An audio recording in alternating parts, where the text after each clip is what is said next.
Apprendre à marcher selon l'esprit, c'est la leçon de toute la vie du nouvel homme, du nouveau-né, de l'enfant nouveau-né. Et à mesure qu'il se défendra, et cela arrivera pour finir, il prendra l'ascendance absolue sur l'homme naturel et sa pensée. Et grâce à l'énergie du Saint-Esprit qui agit dans le nouvel homme, l'œuvre de la croix s'accomplira pour briser la pensée de la chair, qui, dans les choses spirituelles, aboutit toujours à la mort, et pour mettre sur le trône la pensée spirituelle qui est vie et paix. Romains 8, 6. Telle est la nature de la marche selon l'esprit, et son application a de nombreux aspects. Mais nous devons nous rappeler la loi de cette marche qui est la foi. Nous marchons dans l'esprit, mais nous marchons aussi par la foi. Pour marcher par la foi, il doit donc y avoir un dépouillement. C'est la nature même de la marche par la foi. De tout ce à quoi s'attache l'homme extérieur des sens, de tout besoin et de tout désir de sécurité et d'assurance. Lorsque la vie spirituelle des enfants de Dieu prédomine, ils ne seront accablés ni par l'absence de ressources humaines d'un côté, ni par la présence de forces humaines écrasantes qui s'opposeraient à eux d'un autre côté.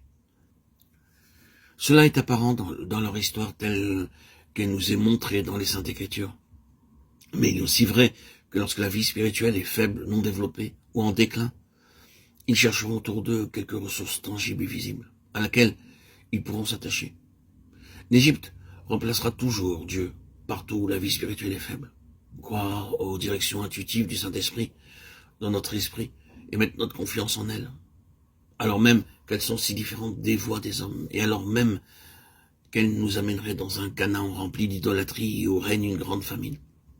Là où tout est si contraire à ce que votre homme extérieur a pensé, être en accord avec une direction et une promesse de Dieu. Laisser notre vieille sphère de vie dans le monde, quitter notre famille, la maison de notre père pour cela, être obligé d'attendre ensuite à travers un dépouillement continuel de ses moyens, de ses méthodes, de ses habitudes et de ses jugements, qui sont la constitution même de l'homme naturel. Telle est la loi de la marche spirituelle. Mais c'est le chemin que Dieu a choisi et voulu, le chemin qui le justifiera avec le plus de puissance. Les enfants et les richesses spirituelles et le fruit et le service réel et l'affection de Dieu sont pour ces Abraham de la foi ou pour ces enfants d'Abraham dans l'esprit. Dieu a posé une base de foi pour sa superstructure de gloire spirituelle. Et c'est seulement ce qui est construit sur une telle fondation qui peut servir à des buts spirituels. Que cela soit l'épreuve de notre marche, dans toutes nos questions personnelles aussi bien que dans notre travail et les problèmes de l'Église. Nous avons encore ici un principe qui, s'il était appliqué, deviendrait révolutionnaire et demanderait l'abandon d'une quantité énorme de matériel charnel, naturel et mondain dans nos ressources et nos méthodes. La foi sans les œuvres est morte. Jacques 2, 26. C'est vrai, mais les œuvres de la foi de l'esprit ne sont pas celles de la chair. La différence est incomparable. La marche selon la chair est une chose, mais la marche dans l'esprit est une marche tout à fait autre. Les choses de l'esprit sont folies pour la chair. Les hommes de foi voient ce que d'autres ne voient pas, et ils agissent en conséquence. Cela est aussi vrai des hommes qui ont perdu leur raison.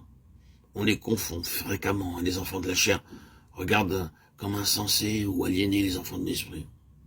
Ils sont incapables de discerner entre la démence des hommes et la folie de Dieu, qui est plus sage que les hommes. 1 Corinthiens 1, 25.